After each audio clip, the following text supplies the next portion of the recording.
तारक बम ball बम। पश्चिम बंगाल के राज्यपाल CV आनंद बोस जी, केंद्रीय मंत्रिमंडल में मेरे सहयोगी शांतनु ठाकुर जी, पश्चिम बंगाल विधानसभा में नेता विपक्ष शुभेंदु अधिकारी जी, सांसद अपूर्वा पोद्दार जी, सुकांता मजूमदार जी, सौमित्र खान जी, अन्य महानुभाव, देवी और सज्जनों, 21वीं सदी का भारत तेज गति से आगे बढ़ रहा है। हम सभी ने मिलकर 2047 तक विकसित भारत बनाने का लक्ष्य तय किया है। देश का गरीब, किसान, महिला और युवा ये देश की प्राथमिकता है। हमने निरंतर गरीब कल्याण से जुड़े कदम उठाए हैं, जिसका परिणाम आज दुनिया देख रही है। बीते 10 वर्षों में देश के 25 करोड़ लोग गरीबी से बाहर निकले हैं। ये दिखाता है कि हमारी सरकार की दिशा सही है, नीतियां सही है, निर्णय सही है और उसका मूल कारण नीयत सही है। साथियों, आज यहां पश्चिम बंगाल के विकास के लिए 7,000 करोड़ रुपए से ज्यादा के प्रोजेक्ट, उसका उद्घाटन और शिलान्यास हुआ है। इनमें रेल, पोर्ट, पेट्रोलियम और जल शक्ति से जुड़ी परियोजनाएं शामिल है। हमारा प्रयास है कि पश्चिम बंगाल में रेलवे का आधुनिकीकरण उसी रफ्तार से हो जैसे देश के दूसरे हिस्सों में हो रहा है। आज जिन परियोजनाओं का लोकार्पण हुआ है, उनमें जाड़ग्राम सलगाजरी तीसरी लाइन से रेल परिवहन और बेहतर होगा। इससे क्षेत्र के उद्योगों और पर्यटन को बढ़ावा मिलेगा। सौंदलिया, चंपापुकुर और डानकुनी भट्टनगर बाल्टीकुटी रेल रूट, इस पर दोहरीकरण भी किया गया है। इससे उस रूट पर ट्रेनों की आवाजाही बेहतर होगी।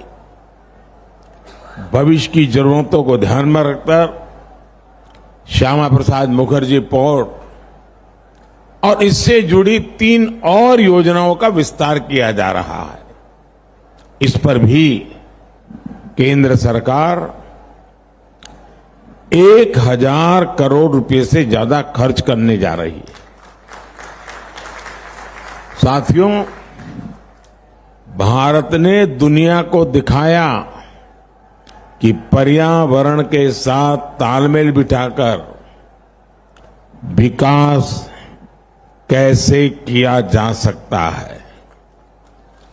हल्दिया से बरौनी तक 500 किलोमीटर से ज्यादा लंबी क्रूड ऑयल की पाइपलाइन इसका उदाहरण है।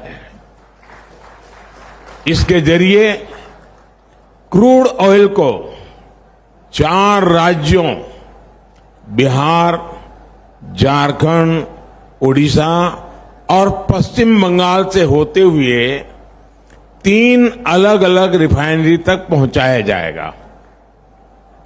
इससे खर्च भी कम होगा और पर्यावरण सुरक्षा से जुड़ी चिंताएं भी कम होगी। आज जो पश्चिम मेदिनीपुर में एलपीजी बॉटलिंग प्लांट शुरू हुआ है, उसका लाभ 7 जिलों को होगा। इससे यहां एलपीजी की मांग को पूरा करने में मदद मिलेगी और साथ साथ नौजवानों के लिए रोजगार के अनेक नए अवसर भी बनेंगे। आज हुगली नदी के प्रदूषण को कम करने के उद्देश्य से सीवेज ट्रीटमेंट प्लांट को भी शुरू किया जा रहा है। इसका भी फायदा हावड़ा, कमरहाटी और बारानगर के क्षेत्र में रहने वाले लाखों लोगों को होगा। साथियों, किसी भी राज्य में इंफ्रास्ट्रक्चर का एक प्रोजेक्ट शुरू होता है तो वहां के लोगों के लिए आगे बढ़ने के कई रास्ते तैयार हो जाते हैं।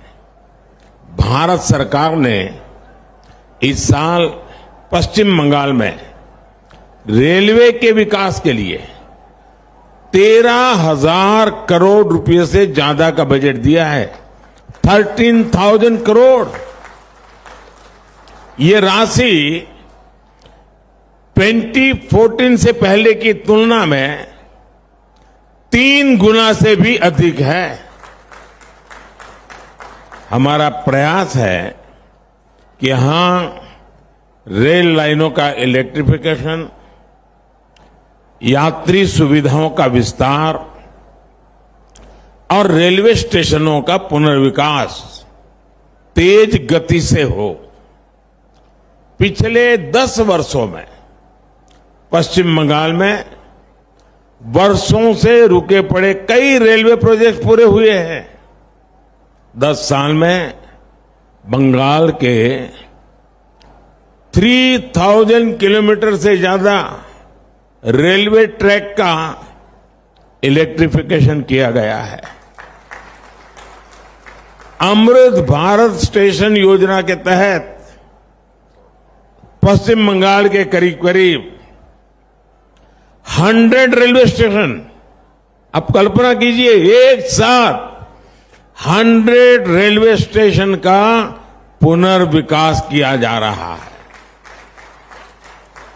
तारकेश्वर रेलवे स्टेशन को भी अमृत स्टेशन के रूप में विकसित किया गया है। पिछले 10 वर्षों में पश्चिम बंगाल में 150 से ज्यादा नई ट्रेन सेवाएं शुरू की गई है। 5 नई वंदे भारत एक्सप्रेस बंगाल के लोगों को रेल यात्रा का बिल्कुल नया अनुभव करा रही है। साथियों, मुझे विश्वास है कि पश्चिम बंगाल के लोगों के सहयोग से हम विकसित भारत का संकल्प भी पूरा करेंगे। एक बार फिर बंगाल के लोगों को आज की परियोजनाओं के लिए मैं बहुत बहुत बधाई देता हूं। ये सरकारी कार्यक्रम अब यहां समाप्त होगा और मैं 10 मिनट के भीतर भीतर खुले मैदान में जा रहा हूं।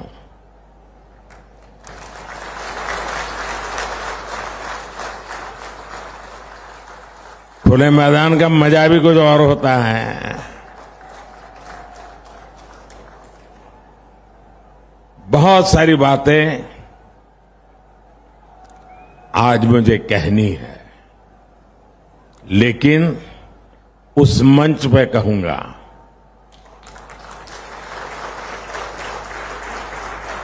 लेकिन विकास की इन सारी योजनाओं के लिए आपको बहुत बहुत धन्यवाद देता हूं और बाहर बहुत लोग इंतजार कर रहे हैं। मैं आपसे विदाई लेता हूं। नमस्कार।